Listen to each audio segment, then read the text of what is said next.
Bonjour et bienvenue sur la chaîne Fred Passion Piscine. Aujourd'hui, je vous fais un petit tuto rapide à la demande de beaucoup de nos abonnés concernant la filtration et surtout l'utilisation de brome dans les piscines.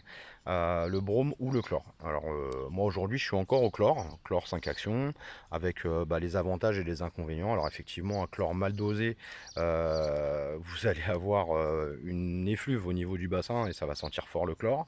Vous risquez également aussi d'avoir la peau qui tiraille pas mal. Donc voilà. Pourquoi le brome? Le brome en fait c'est un composant, je ne vais pas rentrer dans la partie physique chimie du produit, mais c'est la même chose que le chlore, sauf que déjà il s'utilise dans les spas, ça c'est obligatoire. Pourquoi? Parce qu'il a une tolérance énorme aux variations de température, c'est-à-dire que il peut monter sur des eaux à plus de 31 degrés sans aucun problème, et du coup il continue son action, contrairement au chlore qui va pas du tout avoir le même effet. Si vous mettez du chlore dans un spa, ça n'aura pas du tout le même effet, l'anti-algicine ne sera pas le même, l'antioxydant ne sera pas le même, enfin on n'aura pas les mêmes propriétés sur la partie des infections. Alors le brome c'est vraiment pas mal, c'est surtout un problème de budget, parce que le brome coûte cher, ça faut le savoir. Le brome c'est on va dire à peu près, en grossièrement, hein, je suis pas, il y a des variations, mais c'est à peu près 2 fois le prix du chlore, 2 fois. Après il existe plusieurs types de brome dans la façon dont vous pouvez l'utiliser. Alors soit il est en poudre, soit il est en galet, soit il est en tablette. Après, pour ceux qui l'ont en poudre et qui ont des bassins, je dis bien des bassins et pas des spas, il existe ce système, c'est un prominateur, il est ici. Sur celle-ci, on l'a monté, je sais pas si on le voit bien. Alors c'est quoi? C'est un boîtier en fait en plastique, hein, un peu comme les pompes Intex. On l'ouvre, on met notre brome à l'intérieur. Il est raccordé avec ces petits tuyaux en plastique avec des colliers de serrage ici. Voilà, ici et ici. Et en bas de ce brominateur, en fait, vous avez un système de molette qui permet de l'ajuster au mieux pour le bassin. Il faut savoir que le brome, quand il s'utilise, il faut vraiment et impérativement tester son pH. Le pH de l'eau est hyper important. Le brome n'aura d'effet que s'il est supérieur à 7. En dessous, il n'aura aucun effet, enfin aucun.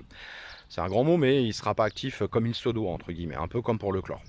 Donc voilà. Pourquoi utiliser le brome? Parce que beaucoup n'aiment pas l'odeur du chlore dans un bassin. Ça peut se comprendre. Souvent à l'ouverture, ça sent très fort s'il est bâché. De l'autre côté, il y a aussi un problème d'allergie. Les allergies pour les enfants, pour les adultes.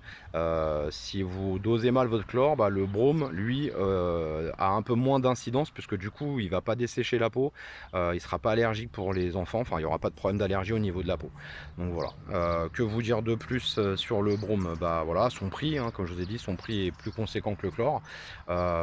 Toujours bien vérifier son pH supérieur à 7 et les mêmes propriétés que le chlore, entre guillemets.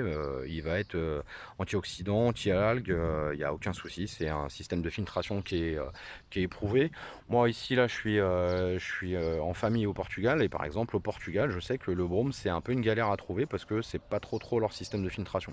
Ici, ils sont beaucoup plus sur les UV, que je connais un tout petit peu, mais j'ai pas trop aimé. En fait, c'est un système de néon dans lequel l'eau va passer sur les côtés. En fait, les UV vont tuer les bactéries.